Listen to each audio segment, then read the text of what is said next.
Hello and welcome to the very first episode of my new series, Awesome Anime Villains, in which I will cover different anime villains and explain why they are awesome. And if you are a patron of mine, you can also vote on which villain should be covered. And with that said, thanks to my patrons for already supporting this channel.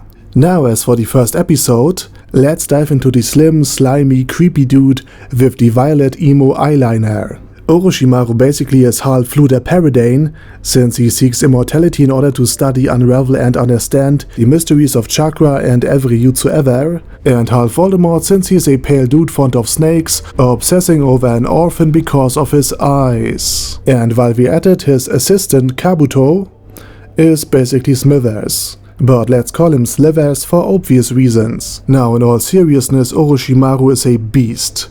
Quite literally. Judging by his final form, a giant white snake comprised of smaller white snakes, reminiscent of the depiction of eternity, as seen in Ouroboros, a snake biting its own tail, the death of his parents, the death of Tsunade's lover, her younger brother, and basically most of Kirigakure at the hand of the other great nations made him realize very early how fragile the human body is, and that all of his knowledge, his abilities and jutsus would have been lost upon his death, and therefore he had undertaken steps to preserve, extend, and even distribute his life. Orochimaru had at least 3 different backup copies in Kabuto, Anko, and Sasuke, in addition to his snakes.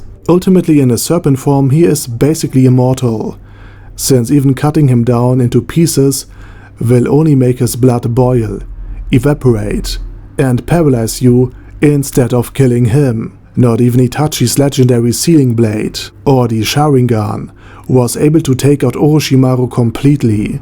Now, as most antagonists are, he is driven by selfish desires, in his case to master all jutsus of the world, and unlock every mystery there is. But while this drive is cranked up to the extreme, it is in essence still just the idea to improve upon oneself, combined with the thirst for knowledge. Something that drives many of us, especially in the field of research. Only that in Orochimaru's case, every bit of pity and respect for human life, human suffering, and humanity as a whole has gone out of the window.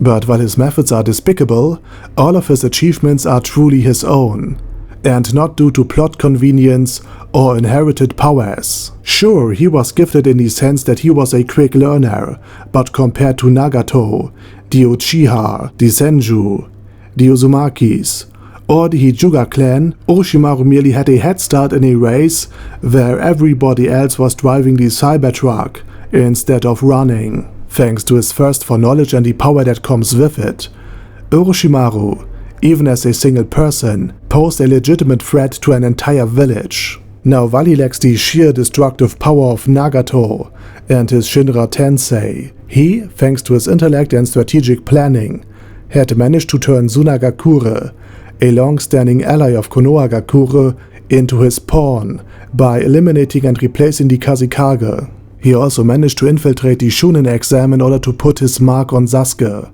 before planting his greatest weapon, Gaara and the Shukaku inside of him, right in front of the whole village in plain sight. If it weren't for Sasuke, this plan would have succeeded, and Shukaku would have drawn all of the attention away, so that Orochimaru would have had all of the time necessary to kill the third Hokage, snatch Sasuke away, and destroy the village in a single day.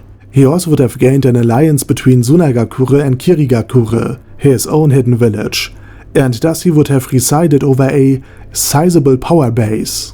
With the resources and test subjects of essentially 3 entire villages at his disposal, he could finally stop running from hideout to hideout, and fully dedicate his time to research and perfect his jutsus, while essentially being immune to repercussions from other villages, since he controls 2 of them and has already destroyed 1 other. In addition to his raw might and genius on a tactical and strategic level, Orochimaru is also a master of psychological warfare. Not only did he frighten Sasuke and the rest of Team 7 enough that they couldn't move, but Orochimaru was also able to scare Kakashi Hatake, a until then nearly undefeated calm and confident Jonin, with a Sharingan and thousands of jutsus, to the point that he was quite literally just shaking. Furthermore, the Jonin was in his home village, so Orochimaru would not only have been able to kill Kakashi, but he would have done it so quickly that reinforcement would have arrived way too late. And in his battle against the third Hokage, Orochimaru resurrected his two predecessors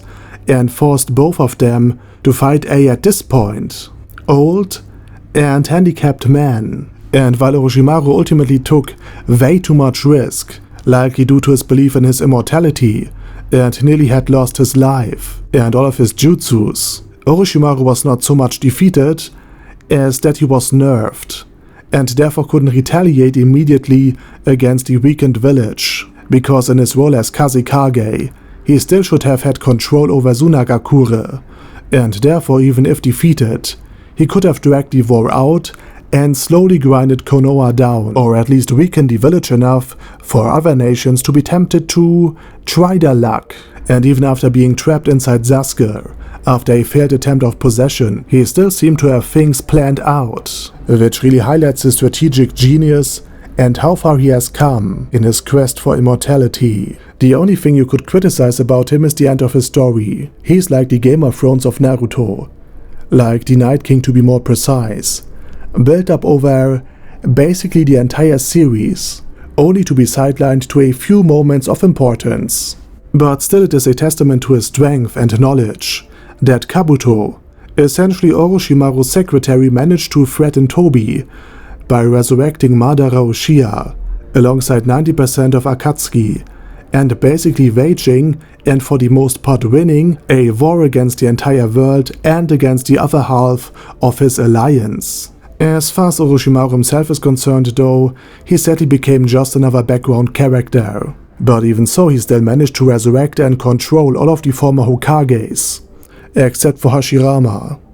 Though at that point he was more of a sidekick to Sasuke already, so he didn't act upon all of his power.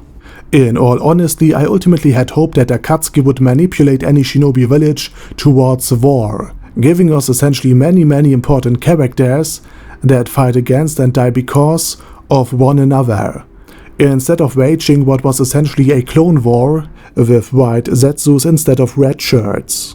I mean, if this would have happened, the Fourth Shinobi World War would be like a mix of the Shunen exam, where every battle was important for each character, and the darker parts like the Pain arc and the battle against Itachi, which were milestones and highlights of Shippuden. The fact that important characters could lose and die was precisely what has made the Pain arc so intense.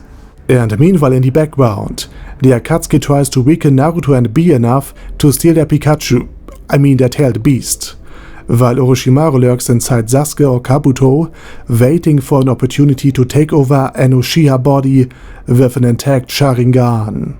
Imagine this, a badly weakened Madara, nearly out of chakra, due to battling Sasuke, Naruto, Might Guy and Kakashi, being possessed by Orochimaru, who then reveals that he basically orchestrated the entire war, including Madara's resurrection by using Kabuto as a proxy.